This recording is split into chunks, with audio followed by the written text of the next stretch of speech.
querido estudante, prezado professor.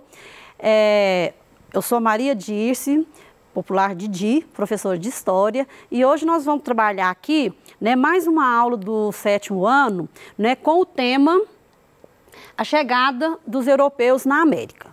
Na aula anterior, né, a gente começou a ver, ou melhor, a gente viu, né, todos os antecedentes das grandes navegações, as causas que levaram as pessoas a estarem fazendo essas grandes navegações. E aí hoje nós vamos estar desenvolvendo o tema, né, aprofundando o tema para ver quem foi os países que foram, né, pioneiros nessas grandes navegações. Bom, os dois impérios, né, que a gente chama de impérios ibéricos, que saíram na frente, foi Portugal, né, e Espanha, tá? Isso lá no século XV, XVI, né, e XVII. E a gente vai apontar um pouquinho aqui hoje também, né, a questão de quais que foram as principais áreas, né, que esses países conseguiram chegar. Bom, o auge da centralização monárquica, nós vamos estar fazendo uma retomada aqui, porque isso está lá no PET de vocês, né, para ficar mais fácil de vocês estarem fazendo as atividades, né, propostas lá nesse PET. Bom, a partir do século XI, tá certo? Várias regiões da Europa iniciaram, então, o processo de formação dos chamados Estados Nacionais. Esses Estados Nacionais, né, estavam totalmente relacionados com as mudanças sociais, econômicas e culturais, né, que estava acontecendo ali na Europa. O que seria isso, né? O revigoramento do comércio das cidades, o questionamento do poder da igreja, porque até então só ela detinha todo o poder, né? E a difusão das ideias iluministas lá do processo renascentista, né, do movimento renascentista que a gente já viu aí em outras aulas, com o fortalecimento da autoridade, né, do rei. Bom, a partir do século XV, então, esses monarcas europeus, eles conseguem consolidar o seu poder, não é isso? E criou mecanismo que possibilitou, de fato, exercer, né, o seu poder sobre vastas regiões, que é o que a gente vai estar estudando aqui, né, nessa aula de hoje. Eles, então, criaram impostos às moedas, né, numa forma já de centralização política, porque lembrando, na época lá na Idade Média, nos feudos, o poder era totalmente descentralizado, com cada senhor feudal tendo, né, o seu poder ali dentro da sua propriedade. Eles então constituíram uma máquina administrativa, tá? Onde, né, foram contratados funcionários para estar fazendo valer as decisões desses soberanos ou desses reis, né, dentro do seu reino, né, perante todas as pessoas. Eles então formaram os exércitos permanentes, eles contrataram esses profissionais, né, que ficavam todos subordinados à autoridade do rei, porque a palavra final era desse monarca. Com isso, então, eles conseguem atingir um fortalecimento, né, que foi realmente feito lá no século XV e XVI, que a gente chama de regime absolutista. Eu trouxe aqui uma figura extremamente polêmica, né, até muito interessante, que é o rei Luís XIV, né, da França. Ele também foi chamado de Rei Sol, porque ele, né, tem a célebre frase que ele falava, né, que o Estado era ele, né, o próprio rei. O absolutismo, então, significou aí para nós, né, e para a época lá, né, a concentração do poder político, tá certo? Nas mãos desses reis, e aí então nós tivemos uma expansão, né, comercial, no qual a burguesia acumulava riqueza. Aí a gente vai vendo que a coisa vai tomando a dimensão, porque a burguesia, né, essa burguesia que surgiu lá desse renascimento do comércio das cidades, ela vai estar aliada a esse rei para que os dois se fortalecessem. A reforma protestante também contribuiu para esse fortalecimento do rei, porque nesse momento a igreja lá, né, ela perdeu o poder com os dissidentes que fundaram outras religiões, aí ela acabou então com aquela unidade do cristianismo lá na Europa, né, e aí o poder do Papa então ficou enfraquecido. Por quê? Porque nos países que eram católicos, tá certo? A igreja foi colocada sob a autoridade dos reis, que antes isso não acontecia porque era o Papa que era a autoridade máxima. Bom, para manter todo esse luxo, e que era extremamente luxuoso, né, essa corte, claro que eles gastavam muito dinheiro, né? Então, como, né, que eles precisariam fazer ou buscar alternativas para estar mantendo, né, e sustentando, né, essa máquina administrativa com todos os luxos, né, na verdade, de objetos, de roupas, né, dessas pessoas, e além de pagar, né, esses funcionários, né, da administração, né, lá desse reino, e claro, contando também com a questão do exército, né, que as pessoas também tinham que estar recebendo para estar fazendo essa defesa desse território. Bom, como que era possível, então, sustentar tudo isso? As monarquias, então, tiveram que adotar, né, as medidas econômicas e, nessa época, eles então, adotaram, né, as práticas, né, econômicas que eles chamaram de mercantilismo, que foi também um assunto que a gente já viu aí em outras aulas, mas que a gente vai estar relembrando aqui. Esse, então, mercantilismo, que é um conjunto de práticas econômicas, né, lá da Europa, dessa época, ele tinha uns princípios. Um dos princípios era o metalismo. E esse metalismo significava o quê? Quanto mais riqueza, né, mais moedas, mais metais preciosos esse rei tivesse dentro do seu estado, mais rico ele era, mais poder ele teria, tá certo? Então, na verdade, a riqueza era medida pela quantidade de metais que ele possuía dentro das suas fronteiras. Um outro é a balança comercial favorável, que eu tenho que pensar o quê? Né? Que eu preciso de exportar mais, ou seja, vender mais do que comprar, né? Porque se eu vendo mais, eu vou ter um lucro maior aí, uma balança comercial favorável. Aí, então, o que é que esses reis, né, eles fizeram? Eles, então, colocaram medidas, que a gente chama de medidas protecionistas, onde, né, ele fixava, né, a quantidade que podia ser, né, importada, tá? E sempre privilegiando as exportações, ou se não, quando ele até proibia, né, esse Estado estar importando alguma coisa. E uma outra também que foi o estímulo às manufaturas locais. O que seria isso? Seria o quê? Estimular, né, as pessoas que estão ali dentro daquele estado a produzir, né, em série, ou seja, produzir grande quantidade de uma mesma coisa, de um mesmo objeto, e normalmente esses objetos eram todos iguais, porque aí eles teriam que, né, condições de estar produzindo isso por um preço mais acessível e estar vendendo, né, para outros países por um preço que gerasse lucros, né, para esse estado. Na época aqui, o que foi muito comum foi o incentivo à produção de tecidos, de ferramentas para estar abastecendo o mercado interno, porque aí eles não precisariam de estar importando, tá? E também, claro, para exportar, ou seja, vender. Com isso, então, né, a coroa renderia muitas moedas, muito dinheiro para essa coroa. Aqui eu trouxe uma imagem, né, só para mostrar para vocês, né, mais ou menos o que é essa balança. Bom, sintetizando tudo isso que eu falei, né?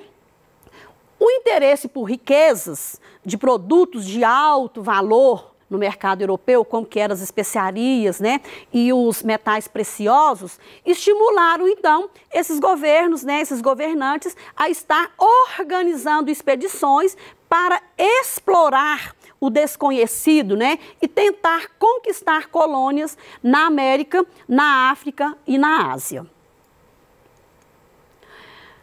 Bom, como que foi então essas navegações, né, entre os séculos XIV e XV? A partir do século XV, navegadores então financiados pela coroa portuguesa, tá? Né? Passaram a expansão de rotas cada vez mais ao sul da África por meio de uma navegação que eles chamaram de capotagem, tá? E depois da navegação em mar aberto. O que seria essa navegação de cabotagem? Seria aquela navegação que eles só iam nas costas, mas eles não atingiam o mar, o alto mar, né? Que isso daí só vai ser conseguido quando eles vão realmente partir para as grandes navegações. As expedições, então, organizadas pelos reis da Espanha também se juntaram a esses caminhos marítimos, né? Para estar também indo em busca dessas especiarias nas Índias. Portugal, já no século XV, possuía um Estado centralizado. Ele já não possuía mais guerras, ele já tinha conseguido fazer a expulsão lá dos muçulmanos das suas terras, na Guerra de Reconquista, e aí então ele já tinha um Estado totalmente centralizado e eles conseguiam então, né, financiar essas viagens, e sem contar que a burguesia lá também já estava enriquecida e ela também favoreceu aqui, né, financiando essas viagens. O governo tinha o apoio da Igreja Católica, porque com a dissidência lá da Reforma Protestante, essa Igreja Católica necessitava de conquistar novos fiéis, não é isso, né, para a sua igreja, e a chance deles então era catequizar essas pessoas, né, que eles encontrassem nessas novas terras ou nessas novas regiões exploradas. Portugal, então, né, foi os primeiros a lançar-se ao Oceano Atlântico com o objetivo de criar novas rotas comerciais marítimas.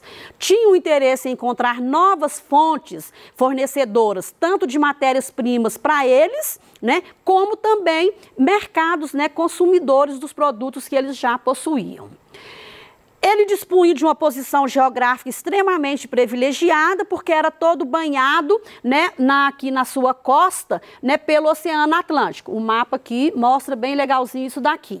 Tinham muitos conhecimentos marítimos, porque eles já tinham a escola de Sagres, onde eles tinham desenvolvido um monte de arte, de instrumentos, como o astrolábio, o quadrante, mapas e balestilha e tudo mais. E com isso, então, eles já tinham uma experiência enorme aqui na questão da pesca, né, ao longo aqui dessa costa portuguesa no Atlântico Norte. Lembrando aqui, né, continuando aqui com nossas etapas, gente, no século XIV, né, o comércio marítimo ganha um grande impulso, né, com a Revolução de Avis, porque o Dom João, né, que ficou conhecido como mestre de Avis aqui, que foi proclamado depois rei de Portugal, ele era um entusiasta, né, dessas descobertas, e ele então resolve expandir realmente as suas fronteiras. Ele alia então aqui, né, a burguesia aqui e vai tentar conquistar novos territórios para estar fazendo o seu comércio e consolidar de fato o seu reinado. Em 1415, né, Portugal então parte para a conquista de Ceuta, que é uma cidade lá no norte da África, que estava sob o domínio muçulmano. A tomada dessa cidade, eles conseguem estar fazendo isso, expressava do ponto de vista, né, religioso, o espírito cruzadista. O que é esse espírito cruzadista? É aquela busca, né, de conquista de territórios, porque ali eu tenho novos fiéis para eu estar trazendo para a Igreja Católica. Quando a gente coloca ponto de vista cruzadista, eu estou voltando lá na Idade Média, quando aconteceu aqueles movimentos da cruzada, tá? A cidade, né, de Ceuta, ela era um importante entreposto comercial, porque ela recebia mercadorias que vinham da África, da Índia e da Pérsia. Eu trouxe aqui um mapa, né, para a gente estar olhando junto aqui, mas você em casa aí dê uma olhada melhor, que aqui em laranja a gente tem os territórios muçulmanos, né, vermelho a Rota do Ouro, verde a Rota das Especiarias e o azul a rota utilizada pelos mercadores venezianos e genoveses, que eram os italianos, tá? Você analisa direito aí, se tiver alguma dúvida, quando a gente estiver aí tirando dúvida de vocês, a gente responde, né, com mais clareza. Bom, continuando aqui as etapas da navegação portuguesa, 1419, eles conseguem ocupar a Ilha da Madeira, em 27 a Ilha de Açores, e em 1498, o Vasco da Gama alcança, ou seja, ele chega em Calicut, na Índia, e aí então os portugueses estabelecem definitivamente, né, a rota entre Portugal e o Oriente. Esse mapa aqui também mostra legal aqui onde estão essas duas ilhas.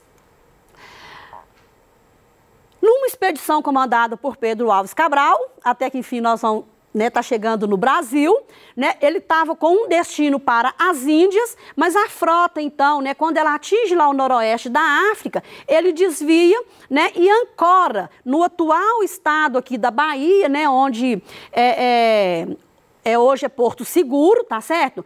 Em 1500. Essas terras, então, foram chamadas de Ilha de Vera Cruz e, mais tarde, Terra de Santa Cruz. Após, então, aqui, aí eu vou passar um pouquinho aqui para as navegações espanholas, que eu vou falar mais rapidamente, porque nós vamos ter aulas subsequentes a isso, tá? Quando, então, né, os espanhóis centralizam o poder, eles também se lançam, né, a essas grandes navegações, essas etapas, e aí, em 1492, a coroa decide financiar realmente uma expedição, ela foi comandada, então, por Cristóvão Colombo rumo ao Oriente. Em 492, ele chega na ilha lá no Caribe, tá? Que ele batiza de San Salvador, que provavelmente é a atual Bahamas hoje. Ele alcança Cuba, né, e São Domingo, lá no Haiti, República Dominicana, só que ele pensa estar chegando nas Índias, gente, ok? E aí ele chama, então, por isso que a gente fala, né, que a população da América, ela primeiramente foi chamada de índios, porque ele achava que estava chegando lá. Colombo fez mais 3 últimas viagens, achando que estava chegando nas Índias, mas não era, tá? Ele morre em 1506, acreditando nisso e pobre, tá? Foi o navegador florentino, Américo Vespúcio, que realmente consegue desvendar um mistério que eles não estavam mais lá no continente, né, no lugar que eles estavam, que eles tinham, então, realmente descoberto um novo continente, né? Que aí eles chamam esse continente, então, de América, tá? Só que aí, quando houve essa descoberta, claro que Portugal e a Espanha começou, então, a ter umas disputas, umas brigas por causa dessas terras. O que foi feito, então? Né? Vários reis, a Igreja Católica, não é isso? Tentou negociar, mas de certa forma não teve jeito de haver uma negociação, né, entre os dois. Então foi feito vários tratados, mas o mais importante deles é o Tratado de Tordesilhas, que foi feito em 1494, que dividia essas terras descobertas entre esses dois países, tá? Aí ficou assim, as terras, né, por uma linha imaginária que ficasse a 370 léguas a oeste das ilhas de Cabo Verde. Aí, então, aqui eu trouxe um mapa que vem as terras descobertas ou por descobrir, né, situadas a oeste dessa linha imaginária que ficavam com a Espanha, e as localizadas a leste ficariam com Portugal. Isso, então, justifica o porquê que nós, brasileiros, o Brasil foi colonizado por Portugal. A linha está aqui, esse lado é Espanha, esse lado é Portugal, onde a gente está. Bom, tem um filme, né, que eu quero comentar com vocês. Eu já vi esse filme, assim, não sei quantas e quantas vezes na minha vida, e cada dia que eu vejo eu acho ele mais interessante. E você, aluno de 7º ano, você consegue ver o filme, na Netflix tem, ou você pode baixar na internet. Esse filme chama 1492, né, A Conquista do Paraíso. É um filme que te mostra com clareza tudo, né, todas essas viagens dificílimas que eu já comentei com vocês na aula anterior, né, com a questão, tirei dúvidas de vocês com a questão, né, dos imaginários, das dificuldades imaginárias e reais dessas viagens, das sujeiras, das doenças e tudo mais. O filme é muito bacana, eu tenho certeza que vai ser uma distração, vocês vão estar aprendendo vendo um filme muito legal e que a gente pode, vocês vão anotando as dúvidas que vocês tiverem, né, em cima do filme, e aí quando a gente tiver a oportunidade, a gente tira, né, essas dúvidas com vocês, explica melhor do que né, do filme se trata. Mas com certeza que vocês vão gostar muito e que vai acrescentar muito no que eu falei para vocês aqui hoje, porque como a aula é muito corrida, ficam, né, muitas coisas para trás. A nossa aula seguinte vai ser dando sequência nisso daqui, já mostrando os povos aqui na América, tá? A nossa aula, então, né, chegou ao fim, tá? Eu espero que em breve a gente esteja juntos novamente, mas enquanto isso, fique em casa e veja o filme 1492, A Conquista do Paraíso. Um abraço enorme em cada um de vocês.